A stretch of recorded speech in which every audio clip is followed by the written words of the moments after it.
Hello students. आज हम class 12th mathematics का एक अहम क्वेश्चन करने जा रहे हैं जिसके एग्जाम में आने के बहुत से चांसेस हैं।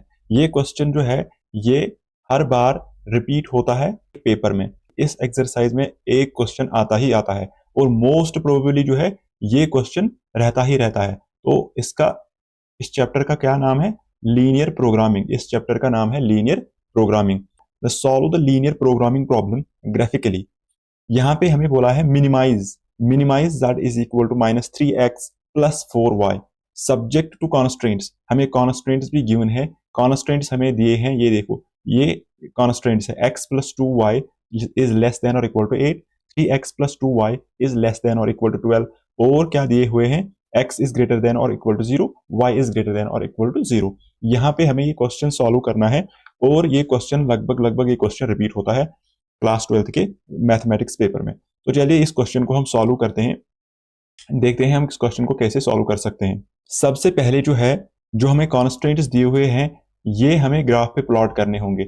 ये सभी कॉन्स्टेंट्स हमें ग्राफ पे प्लॉट करने होंगे। देखो यहाँ पे जो है इसको हम इक्वेशन फर्स्ट रखेंगे और ये है सेकंड, और इसको हम थर्ड रखेंगे। ठीक है, तो यहाँ पे देखिए जो आपका पहला कॉन्स्टेंट दिया हुआ है इसको अगर हम ग्राफ पे डालेंगे तो हमें एक छोटा सा टेबल बनाना पड़ेगा। ऐसे हम एक छोटा सा टेबल बनाएंगे यहाँ पे और इसमें x और y का वैल्यू पुट करके देखेंगे। अगर हम x का वैल्यू 0 पुट करते हैं तब y का वैल्यू क्या आता है? आप इस इक्वेशन में जो है, इस इक्वेशन में x का वैल्यू 0 पुट कीजिए और y का वैल्यू क्या निकलेगा? जब x का वैल्यू 0 पुट करेंगे ये कैंसिल हो जाएगा, x की टर्म एलिमिनेट हो जाएगी। यहाँ पे y बचेगा आपका, y इज इक्वल टू 4। तो उस टाइम y का वैल्यू क्या आएगा? 4। इसी तरह जब हम y को ही 0 डालते हैं तो x का वैल्यू क्या आएगा? उस टाइम x का वैल्यू वहां पे आ जाएगा x इज इक्वल टू 8। तब x इज इक्वल टू 8, यानी कि अगर हम x को 0 पुट करेंगे y is equal to 4, at x is equal to 8, y is equal to 0। ठीक है, इसी तरह ये जो दूसरी इक्वेशन है इसका भी हम ग्राफ प्लॉट करेंगे। इसके लिए भी एक टेबल बनाएंगे ऐसे, और यहाँ पे इसके कोऑर्डिनेट्स x एंड y लिखेंगे। और देखिए x का वैल्यू यहाँ पे अगर हमने x का वैल्यू 0 डालते हैं तो y का वैल्यू उस टाइम क्या होता है? x अगर हम 0 डालेंगे तो y का वैल्यू उस टाइम बन जाएगा 6। क्या आ जाएगा? 6। At x is equal to 0, y is equal to 6। अगर हम x का वैल्यू 4 डालेंगे, अब y का वैल्यू क्या आ जाएगा उस टाइम? 0, या y 0 डाल दो तो x का वैल्यू 4 आ जाएगा। ठीक है, और यहाँ पे हमें एक x is equal to 0 and y is equal to 0, ये भी दो लाइन्स है। अब अगर हम इसको ग्राफ पे प्लॉट करेंगे, देखिए अब जो ये कॉन्स्टेंट्स हमें दिए हैं इनको हम ग्राफ पे प्लॉट करेंगे। कैसे? हम यहाँ पे डालेंगे y axis and x axis, हम ऐसे डालेंगे x axis and y axis. ये x एक्सिस है, ये आपकी y एक्सिस है। ठीक है, ये पॉइंट्स हम यहाँ पे लोकेट करेंगे। ये है 1 2 3 4 5 6 7 एंड 8। यहाँ पे लिखेंगे नंबरिंग 1 2 3 4 5 6 7 एंड 8। इसी तरह y एक्सिस पे भी 1 2 3 4 5 और ये 6 है। तो यहाँ पे नेगेटिव पे भी है 1 2 3 4 5 एंड 6। इसी तरह नेगेटिव y एक्सिस पे 1, नेगेटिव y एक्सिस पे 1 2 3 4 5, इसी तरह चलेगी। तो ये आपकी y एक्सिस है। यहाँ पे देखिए हमें पॉइंट प्लॉट करने हैं 0,4। अगर आप देखोगे 0,4 कहाँ पे आएगा, यानी कि x एक्सिस पे आपको 0 जाना है और y एक्सिस पे 4, यानी कि ये y एक्सिस पे आएगा ये वाला पॉइंट, इसको हम 0,4 रखेंगे।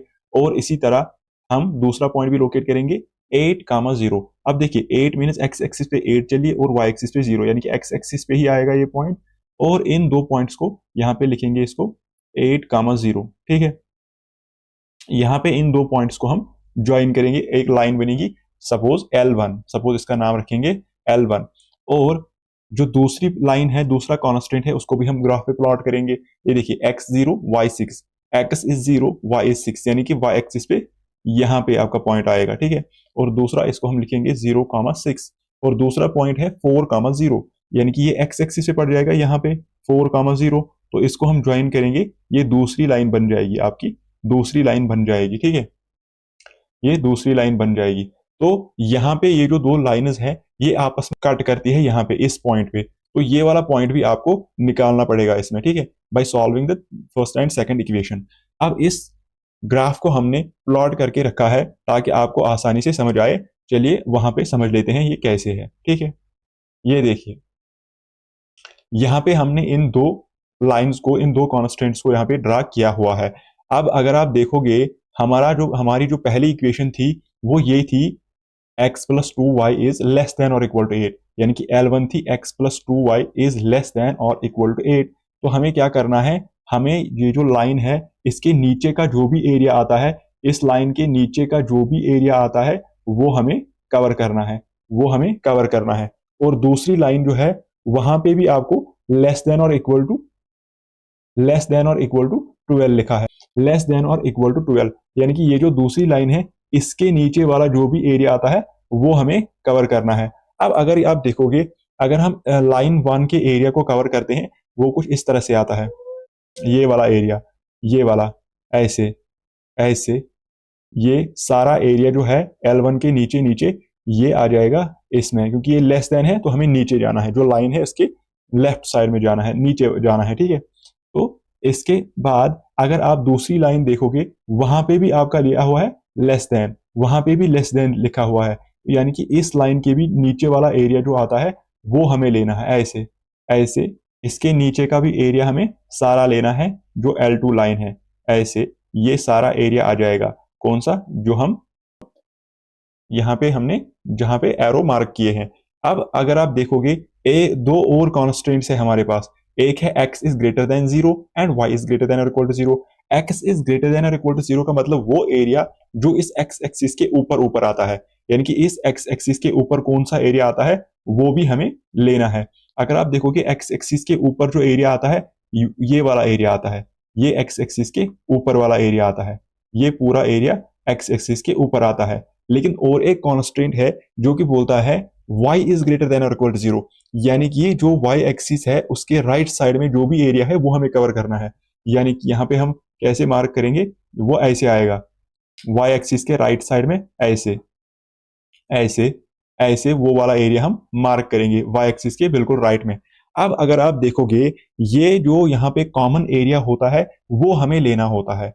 कॉमन एरिया इन सभी कॉन्स्ट्रेंट्स में जो है इनमें कॉमन एरिया कौन सा आता है, आप देखिए जहां पे येलो कलर वाली भी, ग्रीन कलर वाली, रेड एंड दिस, जहां पे ये सभी कलर्स हैं वो हमें वो वाला एरिया लेना है। ठीक है, यानी कि कॉमन एरिया, इन सभी लाइंस का कॉमन एरिया जो है वो लेना है। तो हम उस एरिया को ड्रा करते हैं। देखिए यहाँ पे अगर आप देखोगे यहां से लेकर ये एरिया आ जाएगा, यहां से सीधा यहां तक जो एरिया हमने मार्क किया अभी, ये सभी कॉन्स्टेंट्स में जो है ये कॉमन एरिया आता है। सभी कॉन्स्टेंट्स में क्या आता है, कॉमन एरिया आता है। ये इस ग्राफ का कॉमन एरिया है, कॉमन एरिया है। अब ये जो यहाँ पे फिगर आपको दिख रही है इसके कॉर्नर पॉइंट्स को आपको लेना है। क्या लेना है, इसके कॉर्नर पॉइंट्स को आपको लेना है। अब कॉर्नर पॉइंट्स यहाँ पे कौन बनते हैं, देखिए ये जो 0,4 यहाँ पे है, ये 0,4 आपका एक कॉर्नर पॉइंट हो जाएगा। दूसरा कॉर्नर पॉइंट आपका हो जाएगा ये 4,0, ये दूसरा कॉर्नर पॉइंट आपका हो जाएगा। और यहाँ पे ये जो ऑरिजिन है 0,0, ये जो 0,0 यहाँ पे ऑरिजिन है, ये एक और कॉर्नर पॉइंट यहाँ पे हो जाएगा। एक और कॉर्नर पॉइंट जो यहाँ पे, जहाँ पे ये दो लाइन्स इंटरसेक्ट करती है, ये भी एक कॉर्नर पॉइंट यहाँ पे रहेगा, ये भी कॉर्नर पॉइंट रहेगा। ये आपको निकालना है, ये आपको इन दो लाइनें जो है L1 एंड L2 इनको सॉल्व करके ये आपको निकालना है। अगर आपने ग्राफ सही से डाला होगा तो आपको यहीं पे ही दिखेगा ये क्या आएगा। यहाँ से आप एक्स एक्सिस की तरफ इसको प्रोड्यूस करो, यहाँ पे आपको मिलेगा 2, और अगर वाई एक्सिस की तरफ प्रोड्यूस करोगे यहाँ पे आपको मिलेगा 3। तो यानी कि इसका जो पॉइंट होगा 2,3, क्या होगा, इंटरसेक्शन पॉइंट 2,3 इसका इंटरसेक्शन पॉइंट होगा।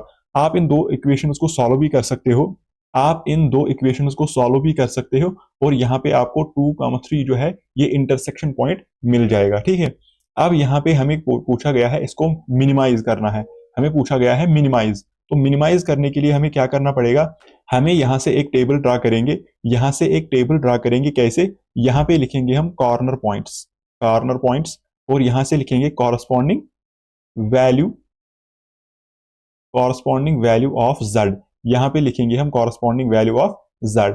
कॉरस्पॉन्डिंग वैल्यू ऑफ z यहाँ पे क्या आएगा। अब देखिए कॉर्नर पॉइंट्स यहाँ पे कौन कौन है, कॉर्नर पॉइंट्स यहाँ पे बनते हैं, एक ऑरिजिन है 0,0, और दूसरा कॉर्नर पॉइंट यहाँ पे क्या बनता है 4,0, और तीसरा कॉर्नर पॉइंट यहाँ पे क्या बनता है 2,3 एंड और लास्ट कॉर्नर पॉइंट यहाँ पे है 0,4।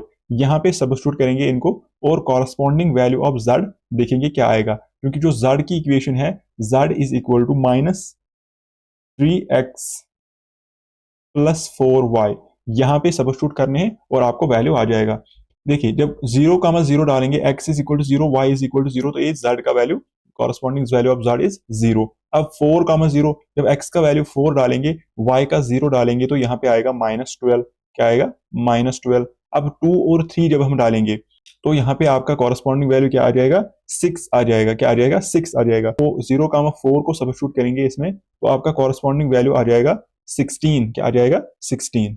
तो ये आपके values corresponding values of z आ गए। लेकिन हमें पूछा गया है मिनिमाइज। क्या पूछा गया है मिनिमाइज करना है। जब हमें मिनिमाइज बोला गया है तो हमें यहाँ पे मिनिमम वैल्यू देखना है। तो मिनिमम वैल्यू क्या है इसका 12। तो ये यहाँ पे जो है ये मिनिमाइज होती है, यहाँ पे मिनिमाइज होती है। तो हम लिखेंगे z minimum is equal to -12 at किस कॉर्नर पॉइंट पे 4,0। लेकिन क्वेश्चन यहाँ पे ये क्वेश्चन तो मिनिमाइज का था, लेकिन ऐसे भी एग्जाम में पूछ सकता है, सेम क्वेश्चन डालेगा और बोलेगा मैक्सिमाइज कीजिए इसको। मैक्सिमाइज का मतलब होगा इसका मैक्सिमम वैल्यू कहाँ पे है। यहाँ पे देखिए मैक्सिमम वैल्यू इसका है 16, इसको हम बोलेंगे ये है z मैक्स। तो अगर आपको z मैक्स निकालना होगा तो z max is equal to 16 at 0,4, ये इसका आ जाएगा z मैक्स। ठीक है, तो इस तरह से क्वेश्चन पूछा जा सकता है और ये क्वेश्चन जो है ये क्वेश्चन आने के बहुत से चांसेस है, इसीलिए इस क्वेश्चन को अच्छे से नजर दे के जाइए। और ये क्वेश्चन अगर ये क्वेश्चन नहीं, ये जो आप देखोगे लीनियर प्रोग्रामिंग की ये जो एक्सरसाइज है इसमें सिमिलर टाइप ऑफ क्वेश्चन आपको मिलेंगे। आपको एक क्वेश्चन आएगा तो सभी क्वेश्चन आपको आ जाएंगे, इसीलिए यहाँ पे मैंने इस क्वेश्चन की प्रैक्टिस कराई ताकि आपको एग्जाम में जो भी क्वेश्चन इस एक्सरसाइज से आ जाएगा आपको कोई दिक्कत नहीं होगी। ठीक है।